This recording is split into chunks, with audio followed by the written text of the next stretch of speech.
Hi అండి.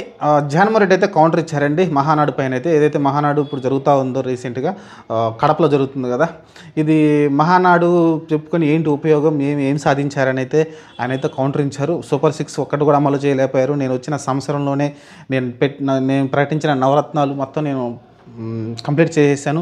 మీరు కనీసం ఇప్పటికి ఒక్కటి కూడా మీరు పూర్తిగా చేయలేకపోయారు. మీరు ఏం సాధించారని మహానాడులో డప్పాలు కొట్టుకున్నారని అయితే ఆయన అయితే క్వశ్చన్ చేశారండి.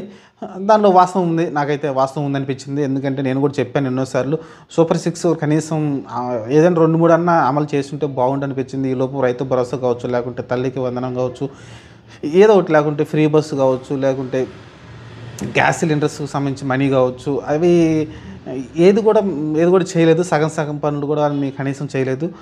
చూడాలి, మే నుంచి జూన్కి వెళ్ళిపోయింది. మరి చూడాలి, జూన్ వచ్చిందంటే సంవత్సరం అయిపోతుంది కదా. మరి దాన్ని చూడాలి. జగన్మోహన్ రెడ్డి అయితే ఇదే క్వశ్చన్ చేశారు. మహానాడులో ఏం సాధించారని మీరైతే క్వశ్చన్ చేశారు జగన్మోహన్ రెడ్డి అయితే. చూద్దాం మరి ఏం జరగవద్దో. వాళ్ళు ఏదో కొంచెం ధర్నాకు కూడా దిగుతారు కదా. రేపు సంవత్సర కాలం పూర్తయిన తర్వాత సూపర్ 6 అమలుపైన అయితే వాళ్ళైతే పోరాటం చేస్తామని చెప్పారు జగన్మోహన్ రెడ్డి. మరి ఏం జరగవద్దో చూద్దాం. ప్రస్తుతానికైతే ఈ అరెస్టులు, రెడ్ బుక్లు అవన్నీ ప్రస్తావన జరుగుతూ ఉంది. వాటి మధ్యలో కూడా జగన్మోహన్ రెడ్డి అయితే కార్యకర్తలతోటి, కొంతమంది లీడర్తో అయితే సమావేశాలు అయితే పెడుతూ ఉన్నారు. రెగ్యులర్గా వాళ్ళతోటి అయితే మీటింగ్లు అయితే పెడుతున్నారు. అది మంచి పరిణామం. కార్యకర్తలని మాట్లాడి వాళ్ళ విషయాలు తెలుసుకుంటున్నారు.